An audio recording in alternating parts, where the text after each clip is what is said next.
Welcome to Sabs podcast. I'm your host, sabrinasalvati. My special guest tonight is Jose Vega. He is an anti-war activist, and you may know him from his many confrontation videos that he has posted on Twitter confronting politicians. Jose, thank you so much for coming on. Thank you for having me. All right, Jose. So before we get into your latest confrontation, which I thought was incredible, by the way, why don't you explain to everyone, why do you feel it was time to start confronting politicians in DC in particular? Well, I think, for one, I think people are fed up with the fact that they can't get through to their politicians. I don't think I would be confronting these politicians if there was an effective way to actually communicate with them. You know, when I first did my first intervention, which was with Adriano Espaillat back in 2019, I was yelling at him about Ukrainian Nazis. But if we fast forward a bit, even after Kamala Harris, when I confronted Jamal Bowman back in September, this was before AOC, my mindset going in was, okay, during the Q&A, I'll bring up this point, and this point. I wasn't thinking I'm going to just get up and shout. And I was promised a Q&A, and I stayed till the very end. And then Jamal Bowman said, okay, we're going to wrap it up here, folks. We got to get going and other things. Like, what? So I just had to stand up and say something. When Kynan and I did the AOC intervention, which is the one that kind of like, I guess, blew us up and like really made us big, the way we planned it out was, okay, Kynan, if you get the microphone first, you should ask AOC about, the known Nazis in Ukraine, how come she said, just basically what we shouted at her, but just like in a calmer manner with a microphone, because naively we were thinking there was going to be like a microphone style Q&A.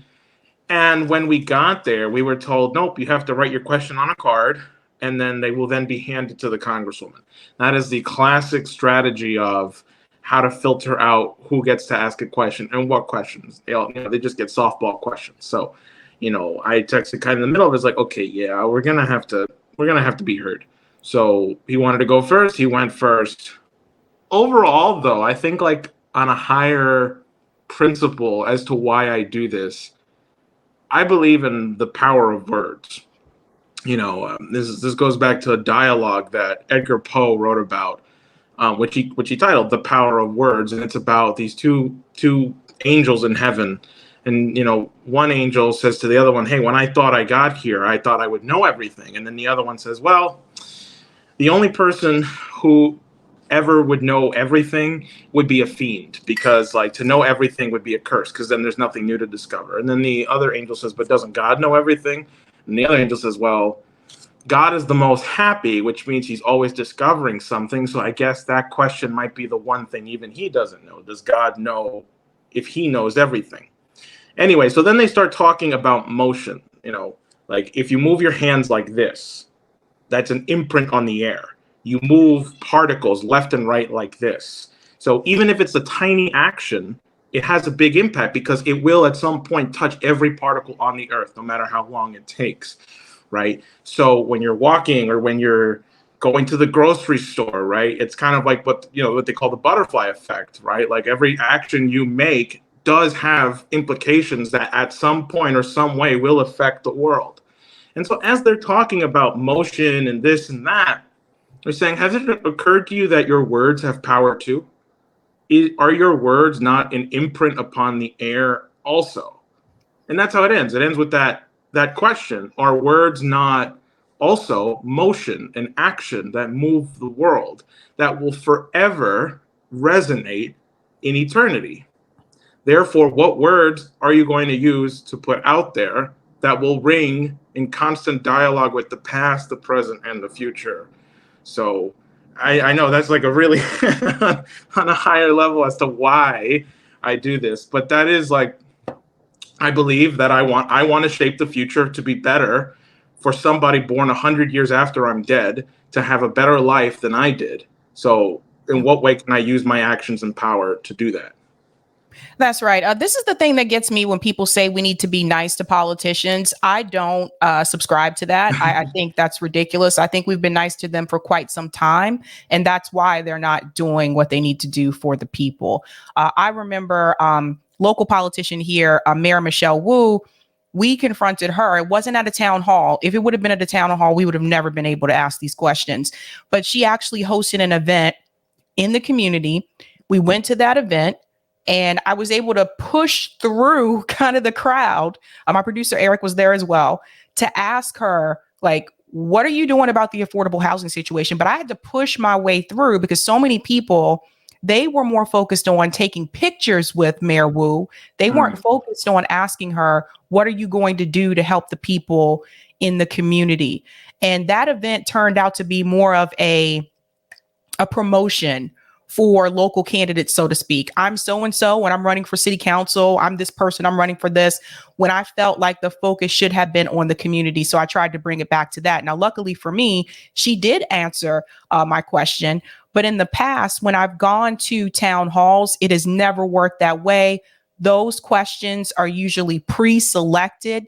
They make it seem like they're calling on a random person in the audience. They are not. They've already decided who they're going to respond to. So when people ask Jose, like, why are you yelling? Why are you standing up like that? Because submitting the questions that they want to ask, those questions would never be selected. So that's why you have to do what Jose does, what Diane Sayre does, what the other members of the LaRouche movement are doing, even people who are not part of the LaRouche movement. You have inspired other people to do this. There are some of the college students here, they saw what you were doing and they're starting to do it too. So it's just, it's a kitty.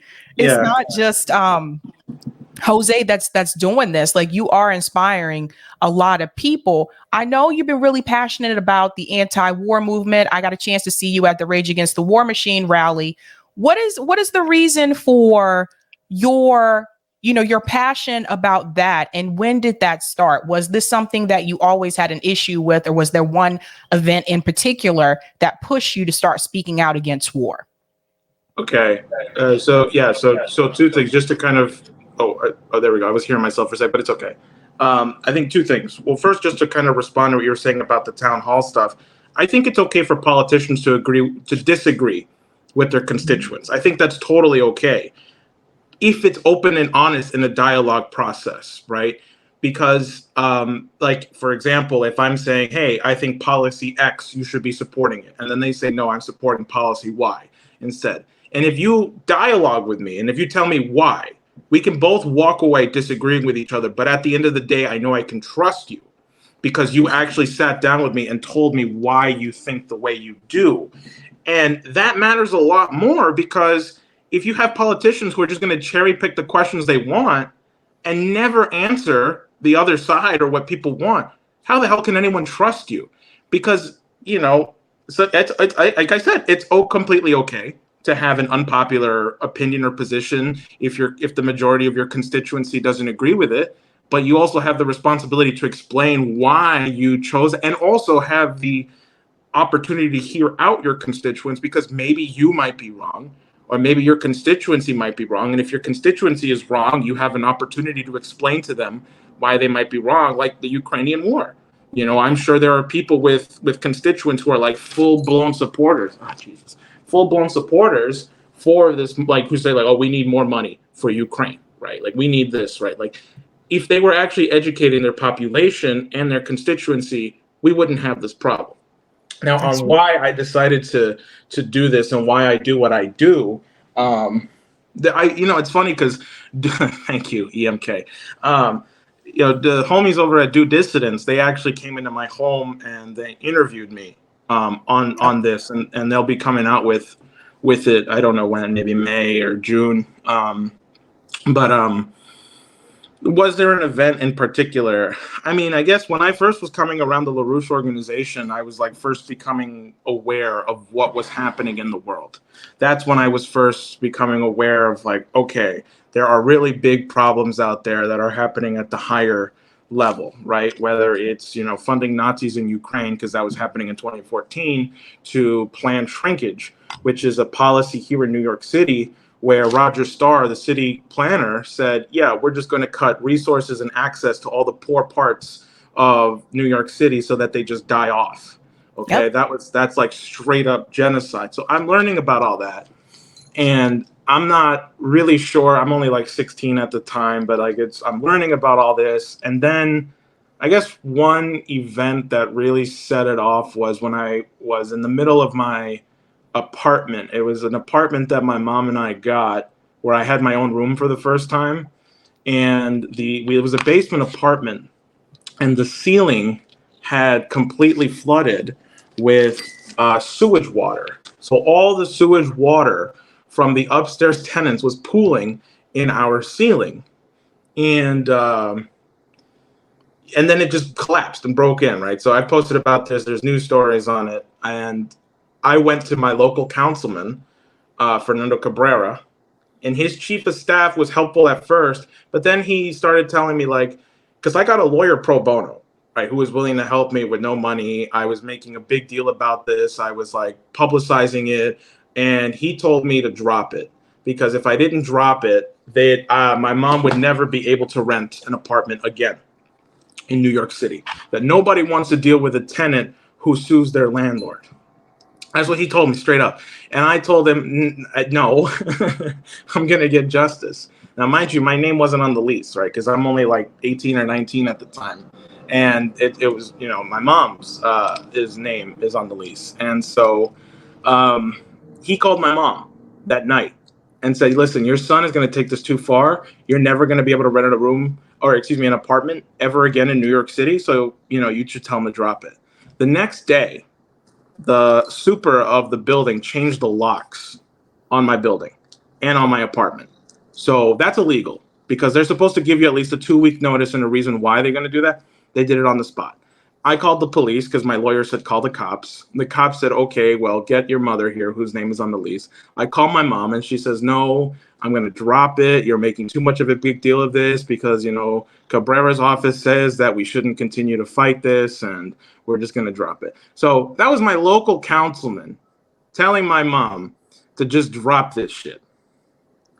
And I just remember being utterly defeated there because the super had this smug look on his face. The cops were like, yeah, sorry, kid. And they didn't even believe me. They thought I was like squatting in the apartment because I told them like my stuff is in there. My books, my clothes, my property is fucking in there. My bed was in there.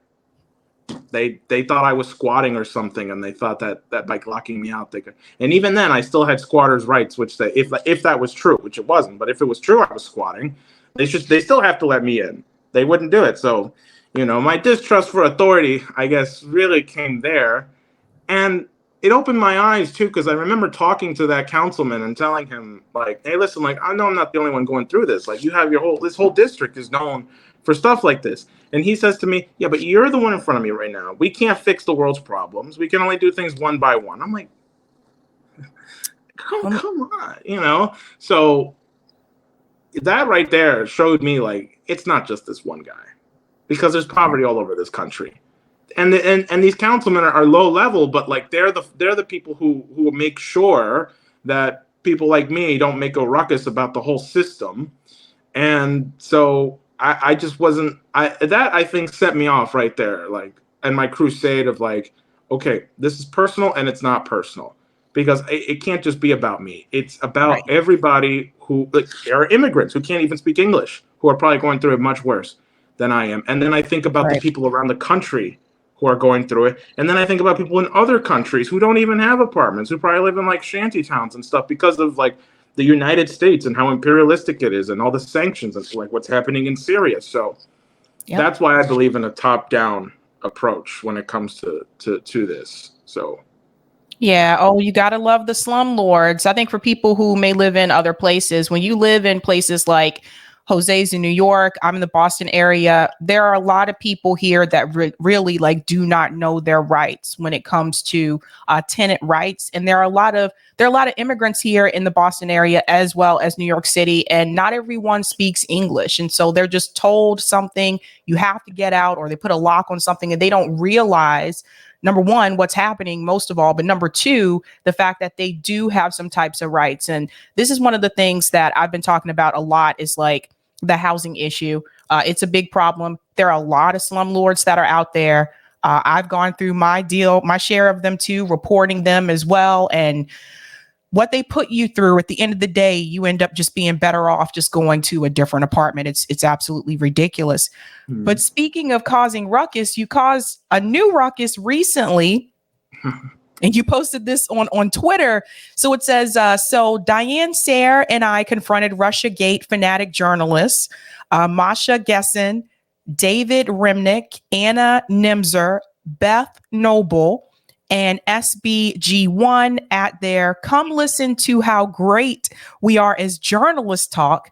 We touched on Russiagate, Seymour Hersh, Julian Assange, and Masha being a CIA asset. So I'm going to play this and we'll chime in between, Jose. But this is really good. All of them are good, but this one really takes the cake. Here we go. Do you have any idea how stupid we look to the rest of the world? We have Julian Assange in prison for 4 years, and we're here talking about journalism. Ukraine is doing everything you're accusing Russia of doing. They've banned the Russian language. They have outlawed political parties. One of the things, no, we should talk about this because we're about to be perhaps in a nuclear war. The U.S. is going fascist. I don't know if you've read this Resist Act. We have Assange in prison. We invaded Iraq 20 years ago and killed 1 million people based on lies. I want to pause here and explain to everyone, this is Diane Sayre.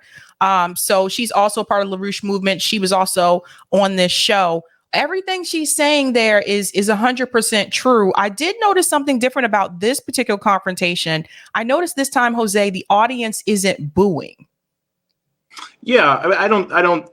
When I was there weren't boos. In fact, it was neutral, actually, because I think these people are critical thinkers, even though they might have been sipping a lot of Kool-Aid recently.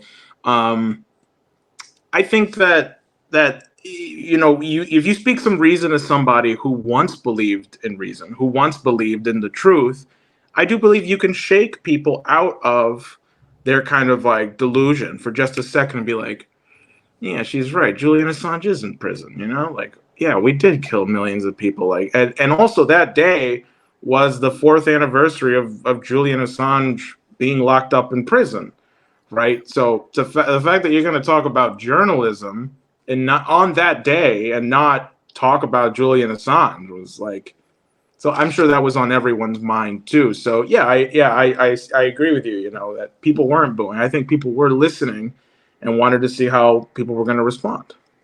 Even when it comes to the Iraq war, like Diane is pointing out, killed 1 million people based on lies. That's 100% true. I mean, like, in these journalists who are present and other mainstream media journalists, they spread that lie. They spread the State Department talking point, and then it was years later we found out that it was a war just based on lies. So I'm incredibly glad that she called that out. Let me go ahead and continue. And no one cares about that. They should be here to hear me because they're here to tell a bunch of lies. I should be on the program. The United States is in deep trouble. We have nothing to offer the world. China and Russia are bringing peace. They chilled out the situation between Iran and Saudi Arabia. The war in Yemen is ending. No, you don't have any idea how stupid you look to the world. This piece here, you don't have any idea how stupid you look to the world. This is incredibly true. Like, I lived in Germany. I spent part of my life growing up in Germany, in the United States. This is incredibly true. When you go to other countries, they definitely have things to say about the way that the U.S. government works. Not so much individual American people per se, but the way that our country functions. And we do look stupid to the rest of the world. Look at what's happening in countries like France right now, where millions of people have been out in the street for days protesting against the pension reform that Macron is imposing on the people. And you come here to the United States, many, atrocities that have been committed here to the American people, and we struggle to get 50 people or 100 people to show up to push back against the actions of the US government. And if you look at other countries, you look at the global South, you look at France, they do not play that game. When they come out to fight, they have millions of people out in the streets, and they do this for days. So again, I think she's 100% correct. Like, all of the things that are happening, when she says we have nothing to offer the world, I feel this is true, Jose. Like, we're not, people don't look to us as a leader or economic power the way that they used to, right? Because look at what's happening here. Like, people don't have homes. Our homeless rate has increased. We don't guarantee housing for people. We don't guarantee healthcare for everyone in this country. Our economy is crap, despite what Joe Biden is claiming. So I totally get where she's coming from. I don't feel like we really have anything to offer the world. And other countries are taking matters into their own hands. And they're like, we're going to start our own peace negotiations and not wait on the US government. Oh, yeah. I completely agree. I think the problem was, I'm an FDR guy. I know some people in your audience may not be FDR people, but, I would ask people to consider this. There was an exchange between Winston Churchill and FDR, where FDR told Winston Churchill, when this is all said and done, because remember, they're working with each other against the Nazis. He says, when all this is said and done, Africa, India will no longer be your playground. You're done. That's what he told Winston Churchill straight up. He said, if you want to be there, okay, you're going to build them schools and you're going to build them hospitals. You have no other reason to be there. And FDR had the idea of the United Nations for this reason. He said, look, we need to dialogue with other countries. We don't need to keep invading, and we need to treat other countries with mutual respect and sovereignty, right? So United Nations, which was formed here in New York, right, was once like the beacon of hope. Like, okay, here in like, this is what the United States stands for, right? Dialogue and peace around the world. What happened? FDR died. That's what I believe. And then you got this asshole Truman, and Winston Churchill was like, yeah, I don't have to listen to FDR anymore because he's dead. So what did he do? He kept playing around in India. So I very much ascribe to a FDR style of foreign relations, which is you help each other grow. And also the BRICS, of course, like the BRICS, the BRICS and the World Land Bridge, which was like a policy that was drafted by the LaRouche movement, which I know is hard for some people to believe, but like, we put out a report back in 1978, then again in 99, and then again in 2011 called the World Land Bridge, or the Silk Road. And then 2013, when China adopted it, we republished it as the Silk Road becomes the World Land Bridge. And, so that was basically our idea that the Chinese have adopted. That's why they call Helga Zepp LaRouche, the founder and the wife of Lyndon LaRouche, the Silk Road lady in China. But that's another discussion for another day. Yes, the world right now thinks we're clowns and yep, big bullies that like to put their boots on the necks of other countries, and rightfully so, because it's not just to other countries, it's to their own citizens too. So there you go.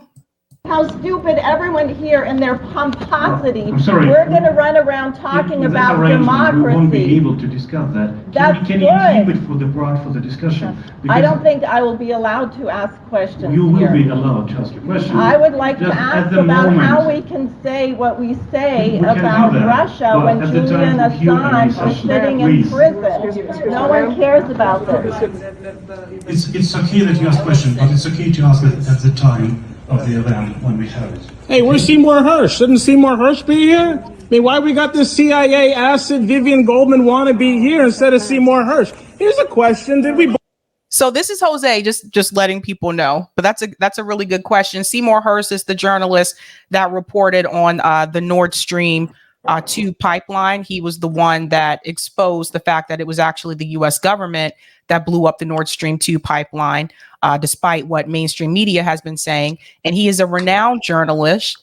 He has won several awards, and he should be there. And that's the thing. They don't invite independent journalists to these types of events. Mm-hmm. That's right. Yeah. Oh, and also the editor of the New Yorker, David Remnick, was there. And actually, I think I take this with a grain of salt, but I think he wrote like an article for the case for why Julian should be in jail. I'm pretty sure he wrote it or he edited, one or the other. Again, take that with a grain of salt, so I'm not liable for libel. Okay, but I'm pretty sure that's what it is. And Tara Reid told me that he also killed the Biden story because, Tara Reid is supposedly about to testify in Congress for, right. David Remnick killed that story when it first came out, and then when it came out again during the 2020 presidential race. That's right. They're all just talking heads of the State Department. Stream or not? Did we blow up the Nord Stream or not? It's a simple question, yes or no. I'm just asking a question because everybody wishes they knew something different. What about Russiagate? She was completely wrong about Russiagate. I mean, let's just be for real. You were wrong. Everybody was wrong about Russiagate, okay? Robert Mueller took away the case. Think about that for a second. Now, all of you are wrong. Nobody here has even said a word about us blowing up Nord Stream. And they don't even retract Russiagate either, Jose. No, they don't. They still go for it, yeah. No, or apologize for it at all. Yeah, it's hilarious.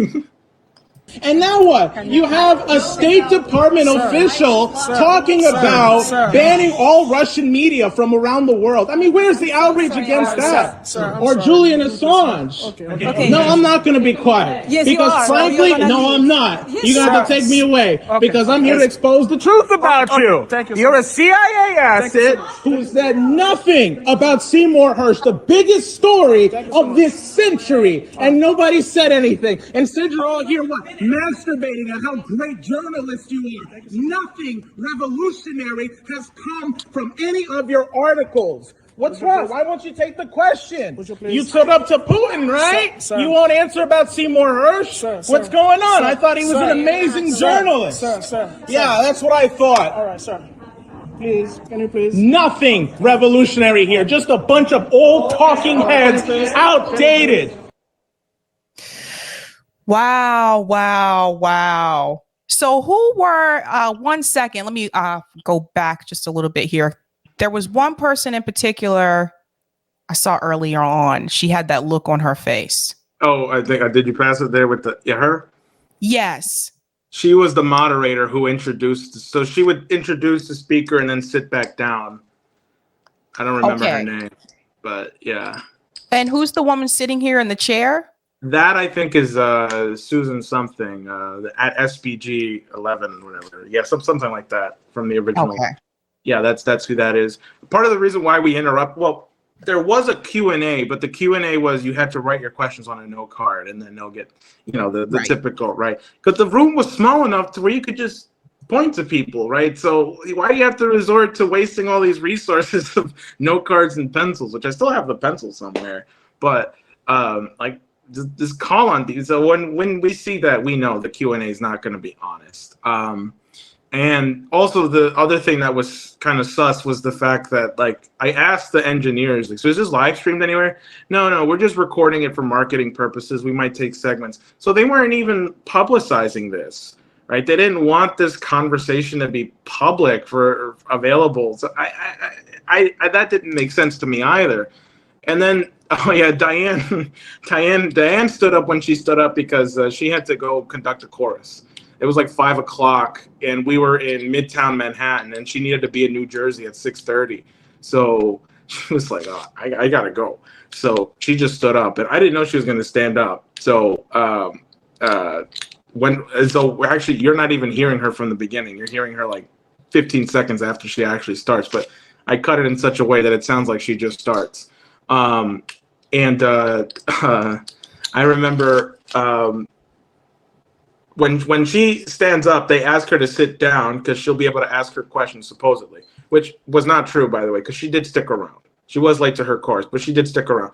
they didn't let her ask a question. So she just had to stand up and say some other things again. But at that point I was gone and we didn't get the video of that. It was not going to be an honest Q&A. And it was just them talking, giving tidbits, because the title of the event, the official title was, I wish we knew that, or I wish I had known that, something like that. And they were just talking about like, oh, in 1996, I made a silly little error. Oops, I wish I'd do differently then. And they were all just talking about what great journalists they've accomplished and stuff. So, to give them a taste of their own medicine. And I do want to say publicly, like, you don't have to only go after congressmen. You can go after the State Department tools. You can go after the people who write these terrible stories, or you can also go after State Department officials too. Like we went after Mike Pompeo, we went after John Bolton, all these assholes. Anybody, who is a proven clown, who's proven to push the establishment talking point, get at them, go after them. Journalists in particular too, like Masha Gessen, who totally deserved it, go for it. And to echo what Jose was saying there about these journalists and their involvement with the CIA or CIA involvement, I have a short clip here I want to play really quickly. Now, this is an older video here, but this was a former CIA agent who admits how they controlled the press. So listen to this clip really quick here. His last assignment was to run the U.S. campaign in Angola. The basic theme was to make it look like a Russian and Cuban aggression in Angola. And so any kind of story that you could write and get into the media anywhere that pushed that line, you did. 1/3 of my staff in this task force was covert action, was propagandists whose professional career jobs was making up stories and finding ways to get them into the press. That piece right there. That piece right there. If you guys want on your own time, you can watch the rest of this video. It's called CIA Agent Admits They Control the Press, Create Fake News to Cover Up Crimes. That is really important. You guys got to understand there's a reason why mainstream media doesn't report certain stories or has the narrative that they have. Yes, that was a great clip. Thank you for sharing that with me. Yeah, Masha Gessen, for those who may not know, is the biggest Russiagate fanatic out of all of them, right? Like hardcore, like they, which is their pronoun is they. So I know that now, and I guess I'll respect that, even though she's not somebody who should be respected. Excuse me, they. I'm really bad at the pronoun thing too. It's new for me. I'm an ally. I swear. It's just new for me. But so they published a story in 2017. I don't know why Masha gets seen as this authoritative figure on Russia. I think because their family had fled Russia during the Soviet Union.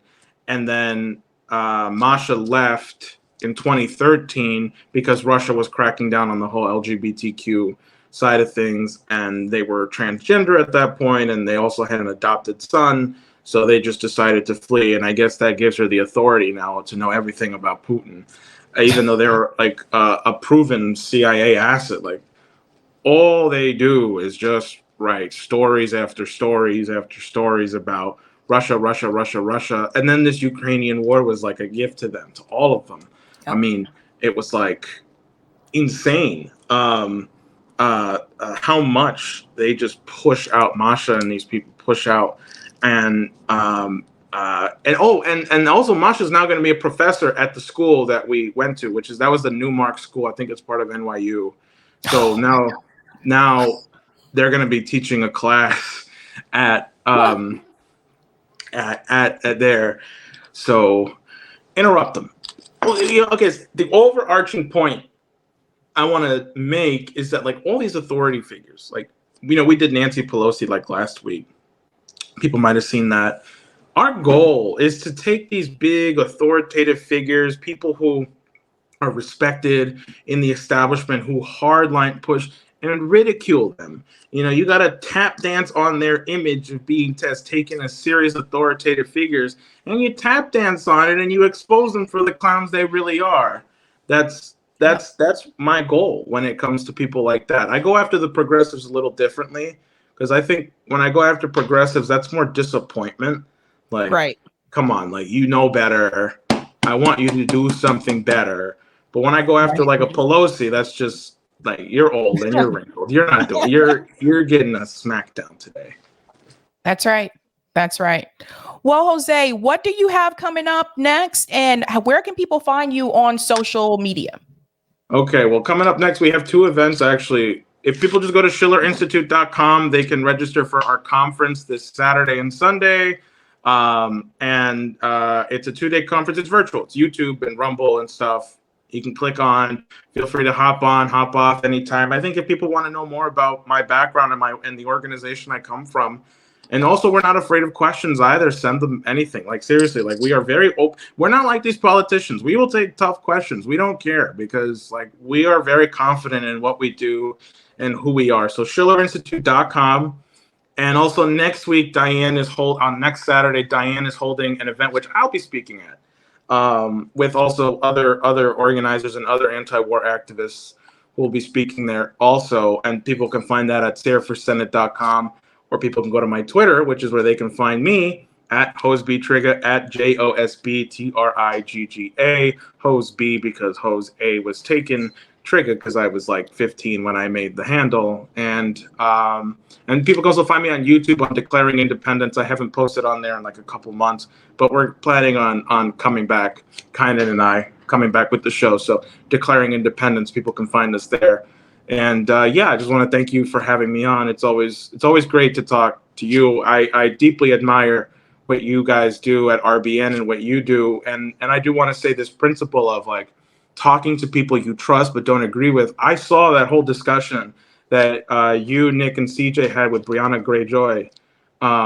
Or like, that was amazing because, like, you know, you could feel the tension, but also you could feel the respect you have for each other. Right. Mm-hmm. And I thought that was very good, actually, a really good discussion. And those kinds of discussions just need to be normalized. Like, it's okay to have those kinds of discussions with your friends, because, like I said, I don't think anybody is ever completely 100% right on anything. Right. Probably most of us walk around and like 50% of what we think we know is probably wrong. That's true for every single one of us. And I think that's a good thing, because together we figure out okay, you poke a hole in my thing, I poke a hole in your thing. I guess maybe we're both not seeing something. So I really do respect that. And I love what you guys are doing. So thank you. Awesome. Thank you so much, Jose. Thank you. Bye.